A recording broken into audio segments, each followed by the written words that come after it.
Hi, నేను doctor C Veerender, counselling psychologist from UNE counselling centre Hyderabad. ఈరోజు మనము ఓసిడి గురించి మాట్లాడుకుందాం. ఓసిడి అంటే అబ్సెసివ్ కంపల్సివ్ డిజార్డర్. ఈ రోజు ఒక 40 years వ్యక్తి క్లినిక్ వచ్చాడు. తను ఏ పని అయినా సరే చాలా సేపు చేస్తున్నానని, బాత్రూమ్కి వెళ్తే కనీసం గంట సేపు అయితే గానీ బయటికి రావాలనిపించట్లేదని, చాలా రోజుల పాటు నుంచి ఎక్కువ సార్లు చేతులు కడగడం, ప్రతిదీ క్లీన్ గానే ఉంచాలని అనుకోవడం, ఇదంతా తనకు చాలా బాధను కలిగిస్తుంది. సమయం వేస్ట్ అవుతుంది. తన ప్రొడక్టివిటీ కూడా పూర్తిగా తగ్గిపోయింది. ఆఫీసుల నుంచి ఎన్నో రకాలైన కంప్లైంట్స్ వస్తున్నాయి నా పర్ఫార్మెన్స్ మీద. గత 20 సంవత్సరాల నుంచి నేను ఎప్పుడు చూడని ఒక కొత్త బాధాకరమైన పరిస్థితి నా జీవితంలో కొనసాగుతుంది.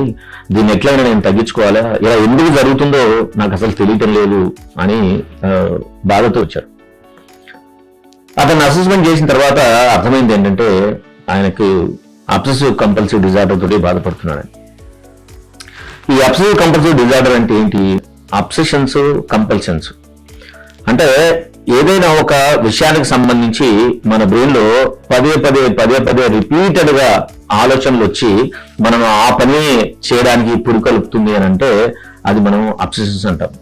అలా పురికొల్పబడ్డ పనికి సంబంధించి ఏదైనా యాక్ట్ మనం చేస్తున్నామంటే చేయకుండా ఉండలేని పరిస్థితి వస్తే మనం దాన్ని కంపల్షన్స్ అని అంటాం.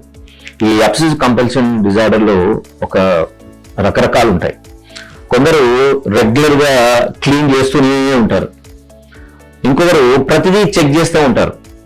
తాళా వేస్తే ఒక 10 సార్లు చెక్ చేయడం, గ్యాస్ బంద్ చేస్తే మళ్ళీ బంద్ చేసినా లేదని ఒక 10 సార్లు చెక్ చేయడం, లేదు ఏదైనా వస్తువు దగ్గర పెడితే నేను పెట్టినా లేదని చెక్ చేయడం. మూడోది ప్రతిదీ ఒక పద్ధతిలో పెట్టడం, చాలా నింపాలుగా పెట్టడం, ఇది సరిగ్గా నేను పెట్టానా లేదా అనే భావంతో చేయడం.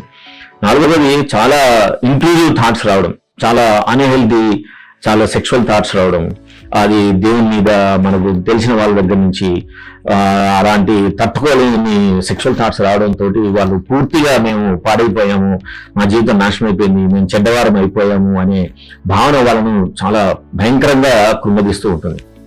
ఇలాంటి లక్షణాలు ఎవరైనా ఉంటే దయచేసి మీరు ఏ రకమైన ప్రయత్నాలు మీ నుంచి చేయకుండా మీరు వెంటనే ఒక ప్రొఫెషనల్ సైకాలజీ దగ్గర కలిసి మీరు థెరపీలు తీసుకుంటే కనుక మీరు తప్పకుండా దాని నుంచి బయటకు వచ్చి మళ్ళీ మామూలుగా ఉండడానికి 100% ఛాన్సెస్ ఉన్నాయి.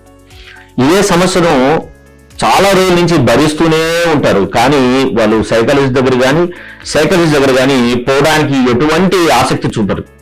రకరకాల భయాలతోటి మందులు వాడితే చాలా రోజులు వాడాలి, లేదు దీనికి అడిక్షన్ అయిపోయి నేను ఇట్లే ఉండిపోతాను అనే ఒక అపోహ మన సమాజంలో ఉంది. కాబట్టి వాళ్ళు అదే ఆలోచనను అనుసరిస్తారు తప్ప జీవితంలో వచ్చే ఇంత బాధాకరమైన పరిస్థితి నుంచి బయటికి రావడానికి వాళ్ళు ఏం మాత్రం ప్రయత్నం చేయరు.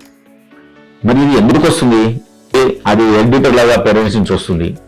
రెండోది, మన బ్రెయిన్ లో డోపమైన్ లెవెల్స్ కానీ సెరోటోనిన్ లెవెల్లో కనుక ఏమైనా మార్పులు వస్తే అలాంటి పరిస్థితి రావడానికి అవకాశం ఉంది. లేదు జీవితంలో అన్టువర్డ్స్ ఇన్సిడెంట్, చాలా ట్రామాటిక్ ఇన్సిడెంట్ మన జీవితంలో జరిగినప్పుడు కూడా ఇలాంటి సమస్య రావడానికి ఎక్కువ అవకాశం ఉంటుంది. కాబట్టి ఇలాంటి సమస్యలు మీరు ఎప్పుడైనా కానీ అనుభూతి చెందితే తప్పకుండా మీరు సైకాలజిస్ట్ దగ్గరికి వెళ్ళి మీరు ట్రీట్మెంట్ తీసుకుంటే వాళ్ళ దగ్గర రకరకాల థెరపీస్ ఉంటాయి. సిబిటి అని, ఆర్ఈబిటి అని, ఎస్ఎఫ్బిటి అని, ఇలాంటి థెరపీలతోటి మీకున్న ఈ ఓసిడి సమస్య నుంచి బయటికి రావడానికి 100% ఛాన్సెస్ ఉంటాయి.